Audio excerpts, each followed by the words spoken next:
Welcome back to the Spurs MyNBA, everybody. Hope you're having a great day, as today the Spurs are taking on the Sacramento Kings. The Kings, after a great year last year, this year they have struggled to even have a good record. 21-27, they are one game behind the Spurs right now as far as seedings go.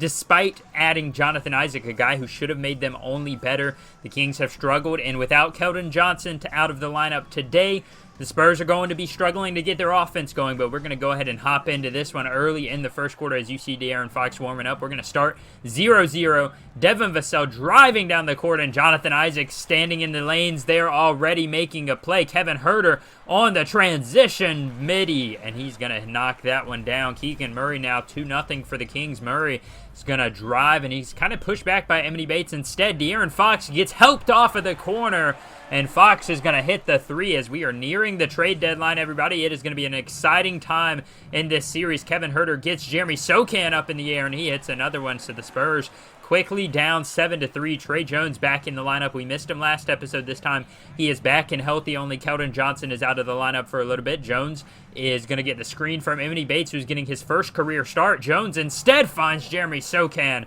throws it down low. As you can see, 3 for 17 in his previous game. Tre Jones has struggled on the offensive side of the ball. That one was almost stolen by Devin Vassell. Instead, Kevin Huerter is going to live to fight another day on the possession. He is running Tre Jones all around the perimeter.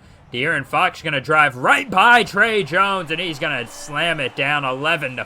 De'Aaron Fox, an impressive start. Victor Wembanyama, 11-5 is still the score. He's going to miss the little turnaround J, and it's Keegan Murray off to the races. Jonathan Isaac trailing. This time instead, Sabonis is going to come down to the middle. De'Aaron Fox again from the corner, and that is a timeout for the Spurs. 14-5. Not a great start right now. If you're a Spurs fan, Jordan Hawkins back in the game. The second-round pick is in the game, and he's immediately going to pull up from deep, and he hits it. Jordan Hawkins making an argument to be the starting point guard for this Spurs roster. After the last couple of weeks, he's had a magnificent season. 14-8 now. The Spurs are back in this one, and they are looking to make it an interesting score now. Malik Monk off the screen, plants his feet along the three-point line, and he hits it. Jeremy Sochan had to drop because Domantas Sabonis is very dangerous from that pick and roll spot, and now on a 19-10 ball game, it's a missed three. E.J. Liddell in the game for the first time as a Spur. Jordan Hawkins coast to coast, and he goes right over Keegan Murray. Beautiful handles by the rookie point guard, and he is up now 5 points quickly since he came into the game. We are rounding the near to the last minute of the quarter. Malik Monk from the corner, no hesitation, and he's going to drain that one. Monk has been a vital part of this Kings offense now, 22-16. Davion Mitchell driving, kicks to the corner. Keegan Murray is going to hit a three, and it's a rain and threes for this Kings offense now. Rui Hachimura is going to miss on the faded three, and that's going to be a rebound to Murray. Murray's going to cross over Hachimura, driving straight past Hawkins, straight into the paint, and E.J. Liddell left him in the paint. And just like that, we're into the second quarter down 27-16. The Spurs have struggled to get their offense going, but E.J. Liddell's going to get his day started with a three in the corner. That gives him his first bucket as a Spur, now 27-19. Off of the fade, Liddell looking for another one, and it's good again. 2 straight threes for the Spurs and 2 straight threes for E.J. Liddell. Now Kevin Huerter coming off of the screen. He's going to drive to the basket, goes up and under E.J. Liddell. That's an easy layup right there. 29-22 for the Kings, leading now by 7. Hawkins going to bring it up the court. He's going to work on De'Aaron Fox. Goes to the corner, sagging off of Liddell, and he hits another one. E.J. Liddell with 3 straight threes to put the Spurs back into it. It's a 5-point game now. Malachi Branham driving, goes up and under. A beautiful layup there. Reverse layup with Kobe White right at his back. He does a great job off of the double move to get by Kobe White. Charles Bassey sets a little bit of a fake screen, and that is a beautiful layup there by Malachi Branham. Now, De'Aaron Fox blows by Tre Jones, and he just hits the easy mid-range. 34-29 now, 34-30 here. About 7:14 remains in the second quarter. Off the missed free throw from Rui Hachimura, Jonathan Isaac is going to go up the court to Kobe White, who fires down to Kevin Huerter. He's going to slam it down, and the Kings 36-30. Hachimura again at the line. He misses another free throw. This one's rebounded by Keegan Murray, the second-year player out of Iowa State, and that one's going to be a nice midi by Kobe White as the Kings continue to hit their shots. 38-32 now. Jonathan Isaac goes up and under Bassey. Bassey's going to miss it, and it's going to be a rebound out to Kevin Huerter, and an easy 3, 41-32 as the Kings, they have continued to hit every shot possible now. Victor Wembanyama is going to go to Emily Bates. Emily is going to pass it back to Vic. He's going to pull up from 3, and he's got it. 8 points for Wembanyama, and he's got an 8 and 6 stat line so far now, 41 to 35. Kobe White hits the little midi there as he continues to be very good for this Kings offense. Jay Crowder misses the 3. Sabonis with the rebound. Monk from 3 misses it again, and Sabonis almost got the rebound a second time instead. Trey Jones going to go up the court, finds Malachi Branham, who's looking to work on Malik Monk. Instead, he's going to go to the corner. Vic's going to pull another one, and he hits it again. Brings it down to a 3-point ball game now, 45 to 40. It's going to be 46 to 40 after the Malik Monk free throw. We are nearing the final 3 minutes of this second quarter, and the Kings pushing back against the Spurs. Emily Bates, though, from the corner, and he hits another 3 for this Spurs team. They have come alive in this second quarter from the 3-point range. Now it's a 5-point game, 45 to 50. Malik Monk in the face of Malachi Branham hits the 3. Step back 3 right in his face. Now Emily Bates, 45 to 53. He is going to just go to Vic in the corner. Vic's going to pull up with the smaller defender on him. Why not? 3 straight threes for Vic. Now Emily Bates late in the second. He goes up, misses the little running layup attempt, and now it's going to go forward. Jonathan Isaac finds Monk. Monk from 3 at the buzzer, and he hits it.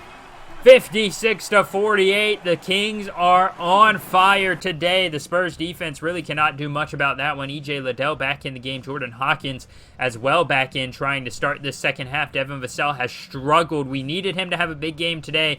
He only has 4 points, and from 3 he misses again. He has not hit a single 3 yet. He's about 0 for 4.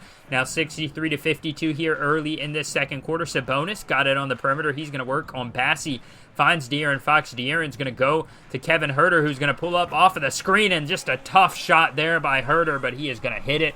What do they call him there in Sacramento? Kevon Huerter, now 65-52, as Huerter has had an amazing game. Wouldn't mind adding him to the roster if we had the chance to, but the Kings are probably pretty happy with him as Vic goes off the spin move, falling to the ground, but he's able to hit it 65-54. He has got 18 points and 10 rebounds. When has Vic not had a double-double for this Spurs team? Now E.J. Liddell.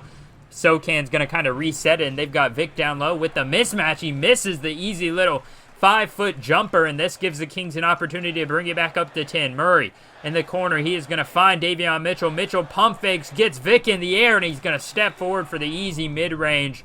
Another timeout needed by the Spurs team. Their offense has just fallen off of the face of the planet. Now Emily Bates driving on Monk, trying to use his size. Monk is standing firm, but Bates is going to go up and in, and he's able to get the little underhand layup to go. Now 7 points for Emily Bates. He hasn't been impressive in his limited playing time as he was a late second-round pick. Davion Mitchell goes to the corner. Jay Crowder gets open, and he hits the 3. That's what he's there for, and that's what he does, as now the Spurs are down 59 to 70. Davion Mitchell working on Trey Jones. Trey Jones has not contributed all that much. He may not be in the lineup much longer, at least starting-wise, as you see Jay Crowder drive right by Rui Hachimura. Now Emily Bates, 72 to 59 is going to be the score.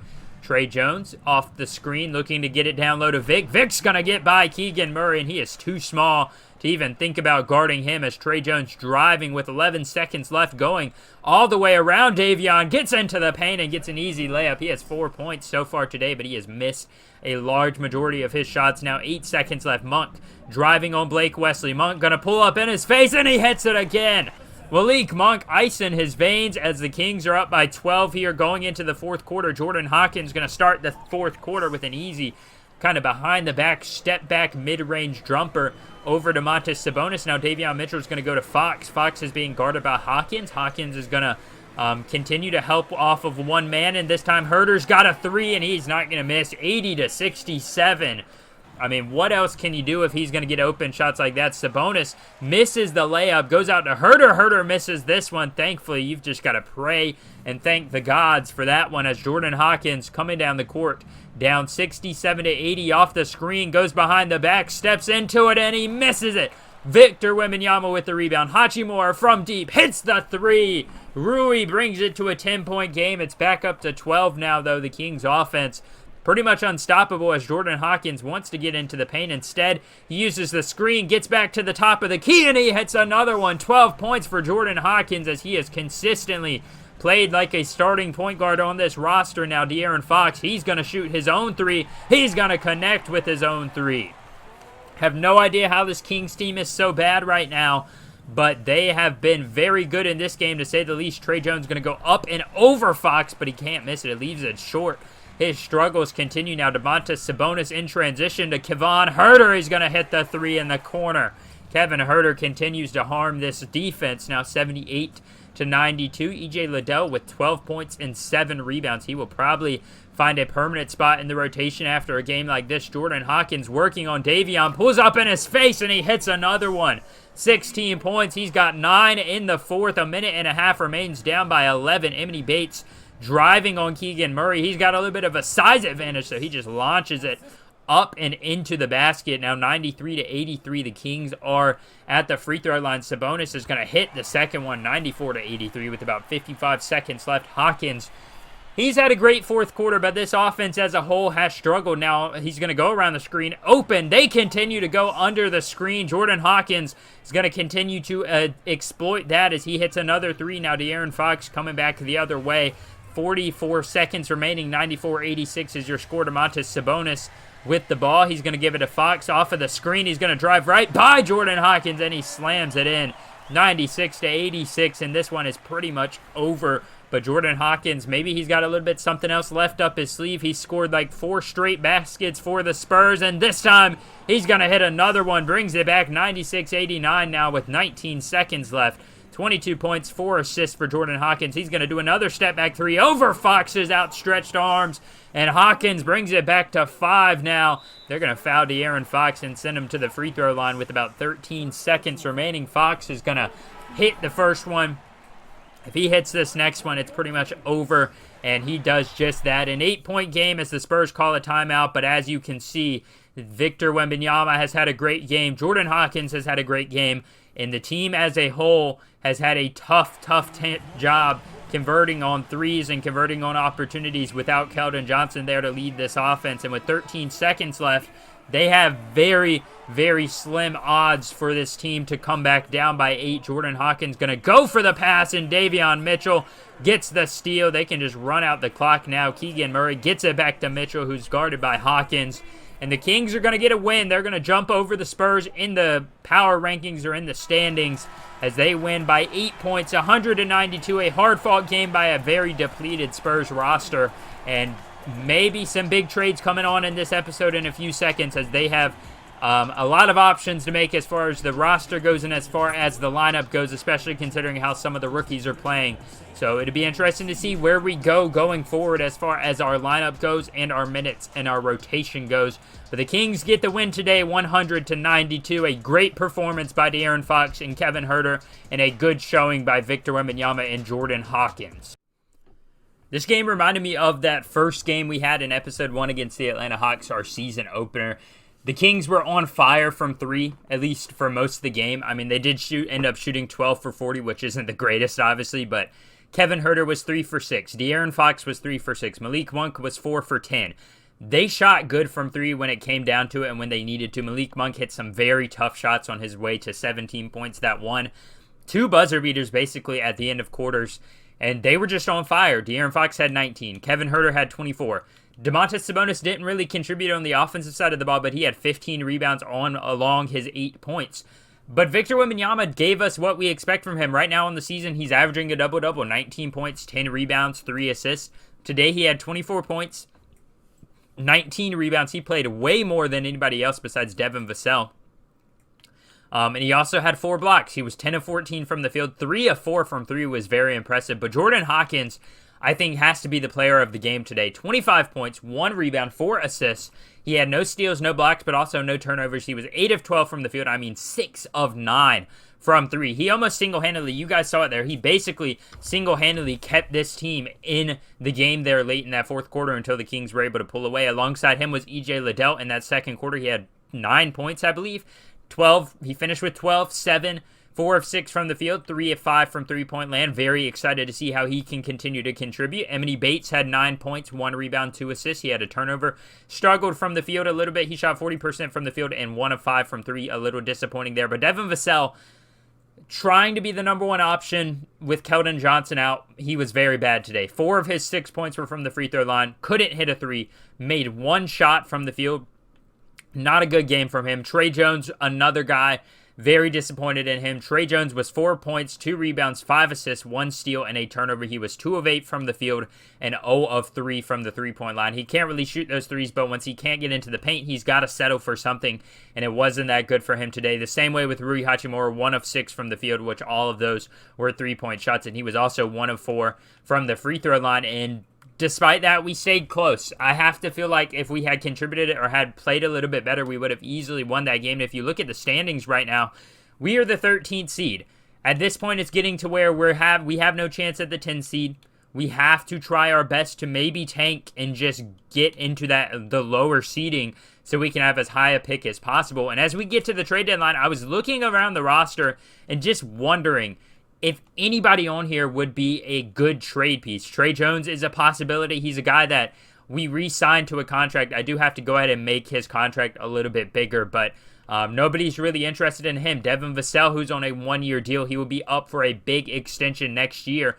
Apparently, the Miami Heat would like to give up Jimmy Butler. That's just not realistic, but the Warriors would be willing to give up Jordan Poole, which would have been interesting, but I'm just not really ready to trade him right now. I think Devin Vassell can contribute, and I think he has a lot of room on this roster to contribute. But right now we have a bit of a logjam at the power forward position. A few of these guys aren't really getting any playing time. Small forward is good for me right now. We have a logjam at power forward, and we also kind of have a logjam at center. Sandro Mamukelashvili is just not getting playing time. I'm really looking to just offload him for a pick, and that is exactly what we get right here. Sending Mamu to the Timberwolves, not a big trade at all, but they could definitely use it. Both of their power forwards are injured. Karl-Anthony Towns and Kyle Anderson are both out for a couple. Anderson out for a couple of months. Karl-Anthony Towns is now getting close to coming back, but he's still not ready. So that one makes sense for them. The Timberwolves are going to be getting Sandro Mamukelashvili. We're going to be giving him up. As much as I used to like him as a Bucks fan in real life, I just don't think he has room on this roster to play. Jeremy Sokan and Rui Hachimura on the roster, and then EJ Liddell also showing that he can contribute at a very, very high level. And I wouldn't be opposed, honestly, to moving him over to small forward. And it doesn't really change his overall, thankfully. But for right now, we'll just keep him at power forward, and we'll see how he's able to contribute going forward. That's going to leave us with an open roster spot. And I was looking around if anybody in free agency interested me. Jalen McDaniels interested me as well. He was in Charlotte and Philadelphia. He had averaged about 9 points last year, 4 rebounds, about 2 assists, and he didn't shoot the ball the greatest, so I was kind of moving on from him. Delano Banton's a very tall point guard who hasn't played all that much, but he can do a lot of stuff very well. He can somewhat shoot the 3. He's got okay pass accuracy. He can play defense, though. I was very impressed with his defensive side of the ball. So Banton is an option there. Udoka Azubuike is sitting in free agency at 24 years old. Lonnie Walker could be coming back to San Antonio.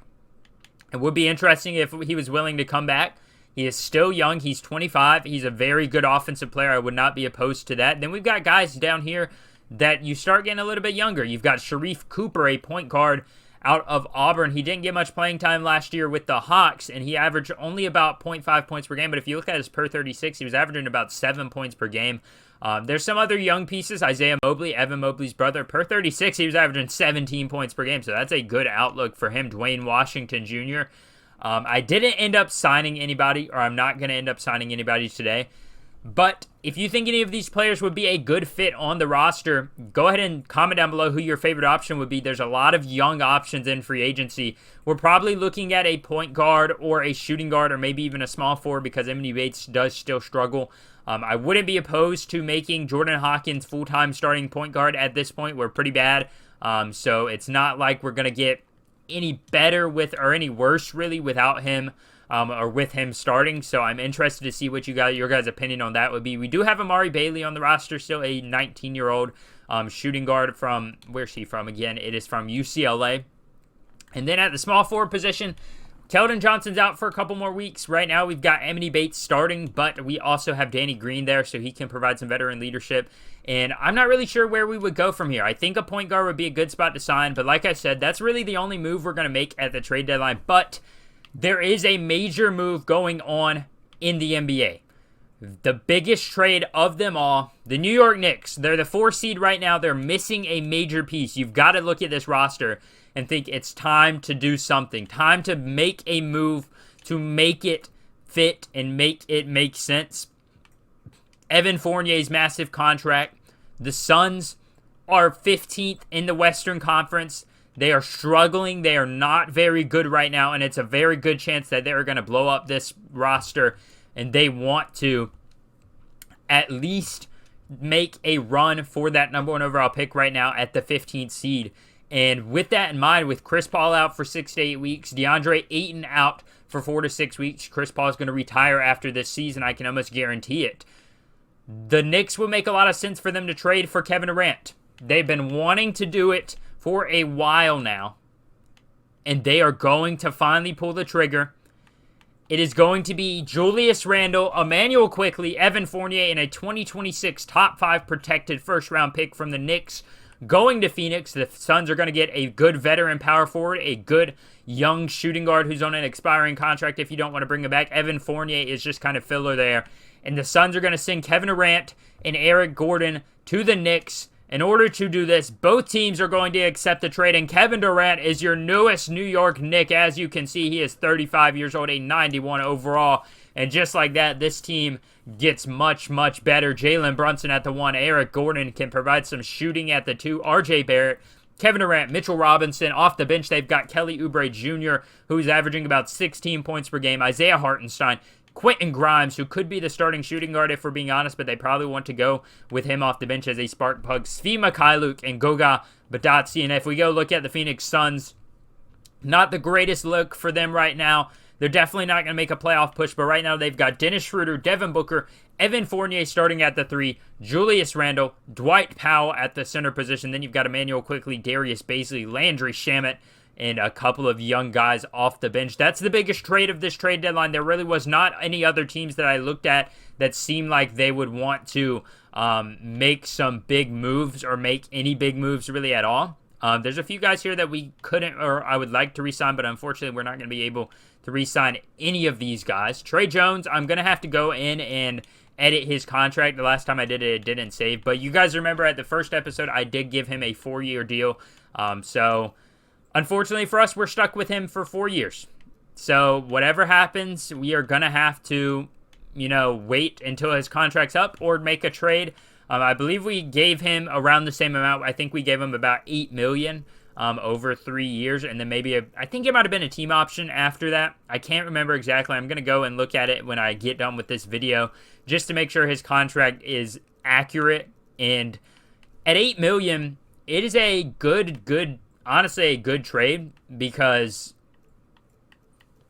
there are a good contract because he's an 80 overall. He can be a good backup point guard. I don't think he's going to be a good starting point guard, but we can keep him on roster for relatively cheap. But that's going to do it for this episode. We might as well go ahead and simulate here and see exactly what all the trades are going to do. Right now, we'll let it the CPU simulate that. The Mavericks are going to be trading. Davis Bertans getting his contract off to the Wizards, who are going to send Daniel Gafford over to Dallas. That one's going to be a big trade for Luka Doncic and Kyrie Irving over there, getting them some help on the offensive side of the ball with Daniel Gafford being a good offensive player. Now the Orlando Magic trying to offload Harrison Barnes for Aaron Nesmith and a second-round pick. The Lakers are going for the playoff run. Now the Celtics are going to go all in and poach some players off of the Suns. The Suns are going to get Danilo Gallinari in a 2025 first-round pick, top 3 protected from the Celtics in exchange for Dennis Schroeder coming back to Boston and Dwight Powell. Now the Suns are kind of blowing it up a whole lot now. Don't really care about the all-star teams right now.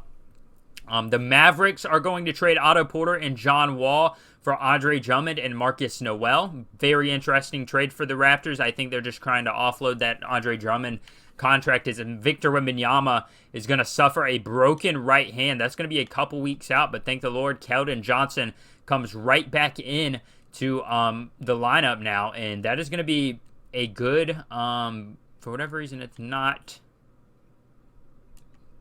Okay, I'm just going to have the scout handle the CPU prospect, or have the CPU handle the scout prospecting, and we are 1 day before the trade deadline. We're going to go through that. Last trade of the day, the Knicks want to send Isaiah Hartenstein to the Wizards for Grant Williams and Anthony Gill. Doesn't make too much sense to me. I'm going to override that one.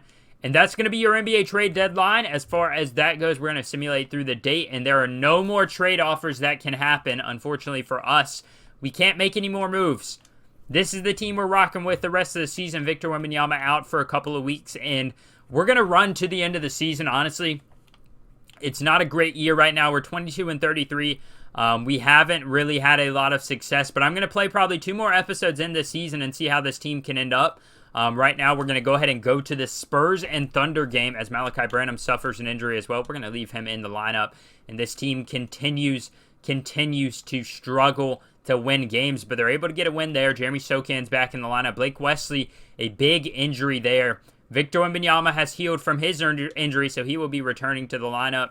And the All-Star weekend goes by. New Orleans Pelicans are going to beat us. We're not going to stop simulating for the contract extension deadline. The Thunder beat us the game before, and now this game. Next episode, we'll be taking on Shai Gilgeous-Alexander, Josh Giddey, Jalen Williams, Miles Bridges, and Chet Holmgren. And the lineup could possibly be changed. Stay tuned for next episode. I know this was a bit of a longer one, but the trade deadline is a crazy hectic time in the NBA. Next episode, expect another scouting prospect. I'm going to do 10 more, and then we'll be pretty much ready for the top 20. And then the episode after that, I'll probably do 10 more, and it would be the top 30. So the first round, at least, is going to be our top scouting report. As far as that goes, I haven't created anybody else yet besides the 10 you guys saw next episode. But stay tuned for that when we take on the Oklahoma City Thunder March 5th. At Oklahoma City. Be interesting to see what happens with the Spurs lineup. As always, hope you guys enjoyed, and I'll catch you next time.